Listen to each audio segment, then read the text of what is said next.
Hey everyone, Will here with my flea market finds for June 1st, 2025. June already, hard to believe. Got rained out yesterday for yard sales. Really didn't find anything out there, which is too bad because there was a bunch of yard sales that were lined up. So maybe they'll show up next weekend. But still found some decent stuff.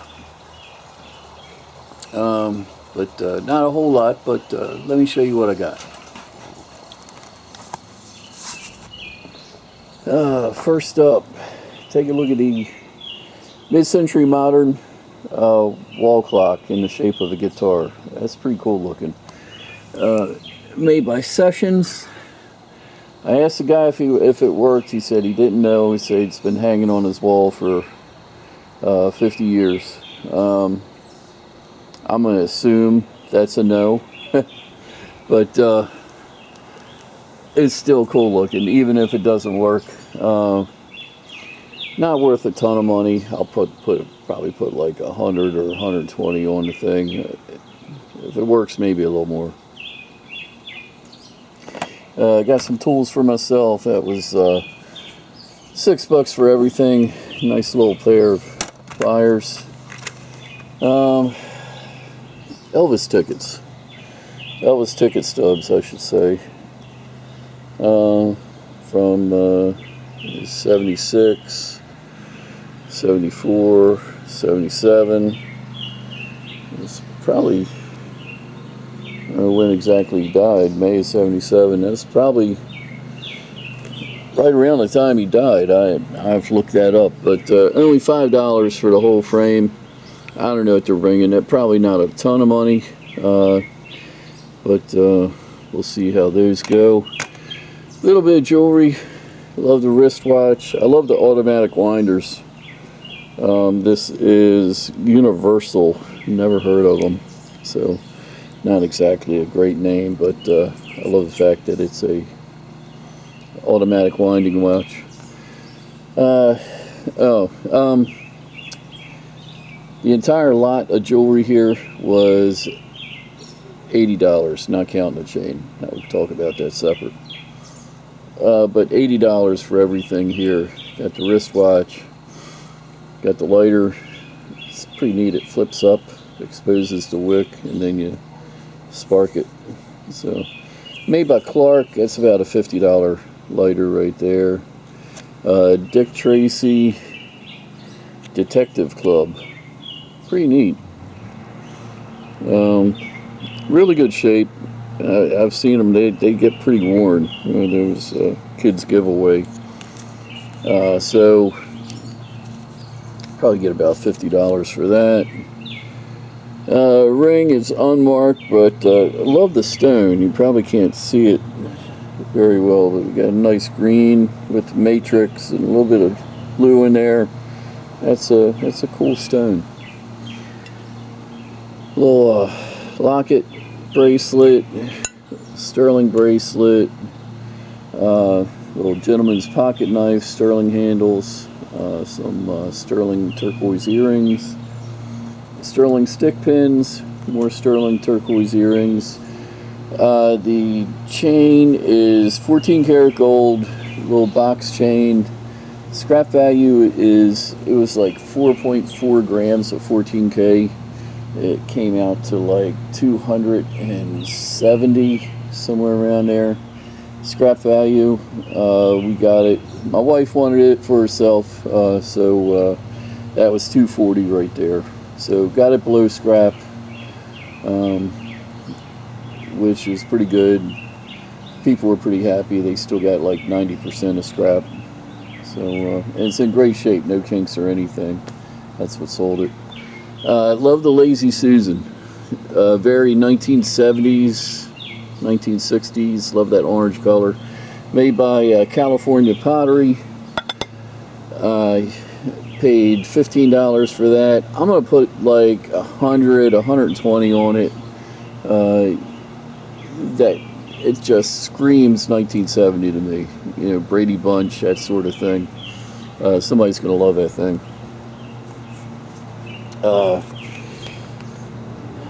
Hunter Melodica My son actually bought this, paid $10 for it. They range in price anywhere from 10 on up to 150. So this one's in pretty good shape. I'm gonna guess that's at least 50 bucks right there. Couple patches, got them for $1 a piece. Maryland Science Center and the USS Baltimore. Pretty cool patch there. Probably put like, well, I gotta see what that one's going for, but this one, probably not too many of them around. Got a bit of a theme going on here. Check out, I got a clock, and a wristwatch. So, love this one. Oh, it is super heavy, solid brass. The crack in the glass isn't the end of the world. It's easy to repair, replace. I'll leave that up to the next buyer. Marked Chelsea Clock Company, Boston, U.S. Maritime Commission. But what's intriguing to me is take a look on the back. That's Japanese characters. So, very cool. Was this possibly a U.S. clock that was used on a Japanese ship? If somebody can read that, let me know. I got a serial number back here. These are great clocks. I have a set of keys to wind it. So we'll wind it up and fingers crossed that it works. But that, I think that could bring around 200 or so. Of course, see if it works first, then we'll go from there. This is probably the buy of, well, it is the buy of the weekend right there. A LeCoultre. When I walked up on it, the first thing I noticed was the slotted screw heads, which you never see anymore. Everything's all Phillips heads. And then I noticed the level down in the bottom there. They put that on nice clocks. And I noticed the LeCoultre, that kind of rung a bell with me. I've had that a long time ago. There was a plaque on the bottom here.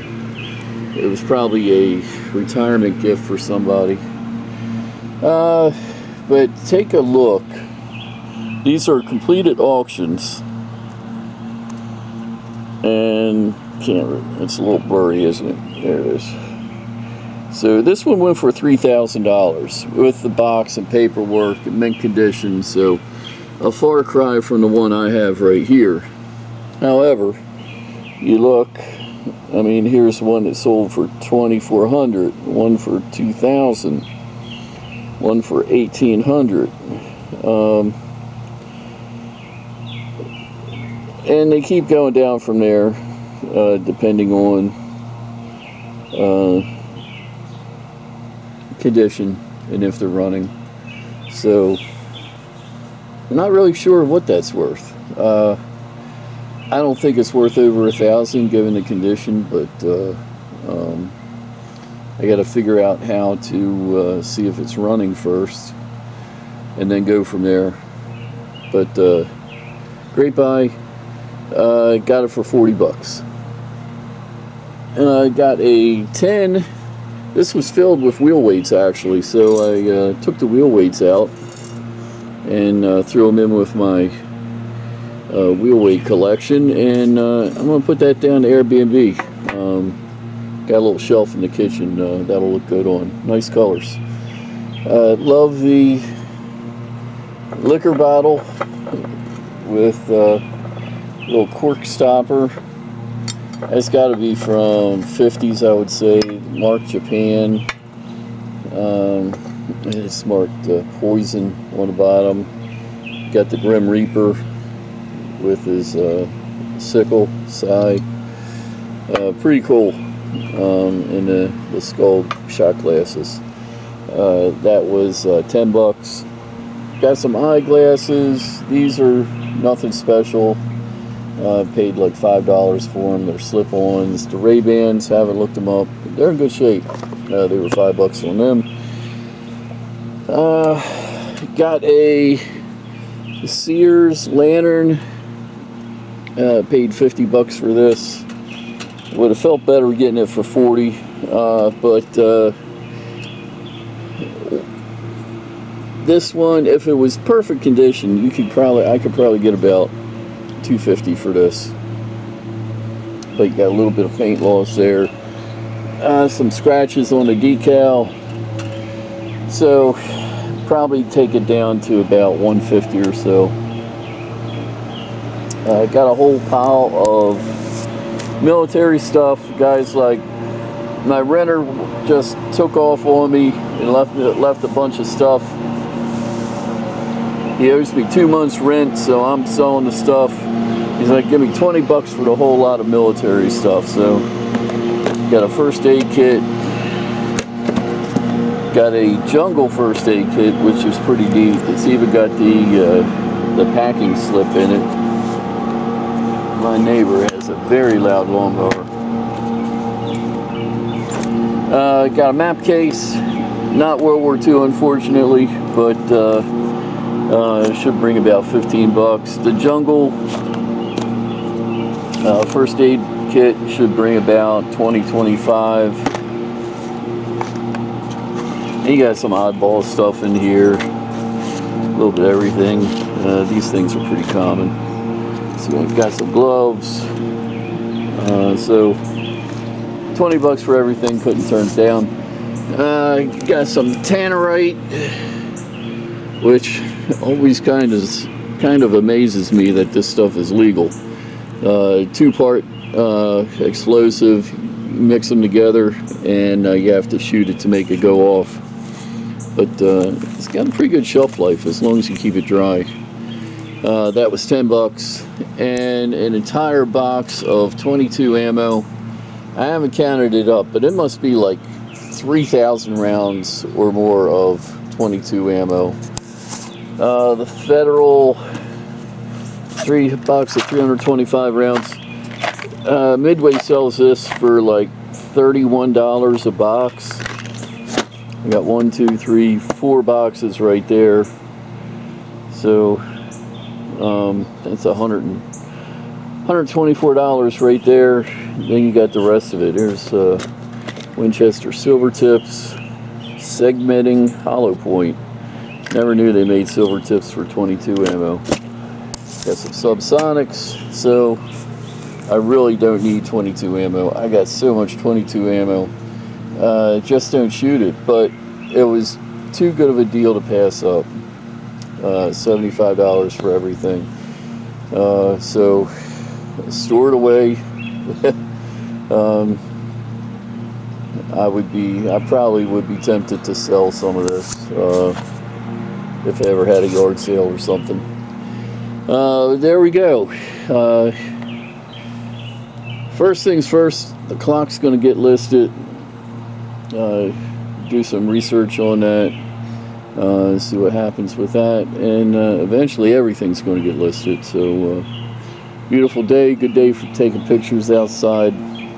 So until next time, this is Will, Yard Sale Survivalist. We'll talk again soon.